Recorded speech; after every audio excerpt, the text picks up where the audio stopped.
मी खरंच माझं भाग्य समजेल की 2019 आणि 2024ला आदरणीय मामांच्या विधानसभेच्या प्रचारार्थी मला दोन्ही वेळी भिगवण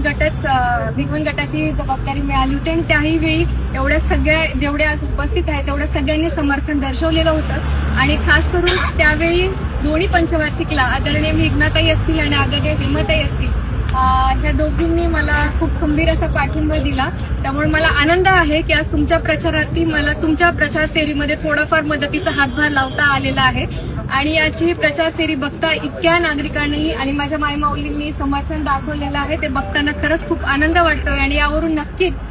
9 तारखेला मी गुलाल उधळणार आहे असं म्हणणार नाही, कारण आपण दादांच्या श्रद्धांजली वाहत असताना आपण जेमथेम असाच विजय साजरा करूयात, पण नक्की विजय हा आपलाच असेल असा आशावाद मी आजच्या या प्रचार दरम्यान दर्शवू इच्छिते. पुन्हा एक तास जेवढे समस्त ग्रामस्थ इथे उपस्थित आहेत सगळ्यांना मी हात जोडून आदरणीय भरणे मामांच्या कुटुंबाच्या वतीने आणि एनसीपी पार्टीच्या एक छोटी कार्यकर्ते म्हणून मी सगळ्यांना नतमस्तक होऊन हात जोडून मी विनंती करेन की 7 तारखेला 2 ठिकाणी आपल्याला घड्याळासमोरील बटन दाबून हेमाताईंना भिगवण गणातून आणि आदरणीय मेघनाताईंना जिल्हा परिषद गटातून आपलं मत नोंदवायचं आहे. संपूर्ण महाराष्ट्रात जिथे जिथे घड्याळ असेल आणि तिथे आपण बटन दाबून आदरणीय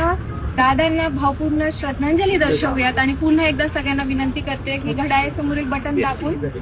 दोन्ही आपल्या अधिकृत उमेदवारांना भरघोस मतांनी विजय करावे.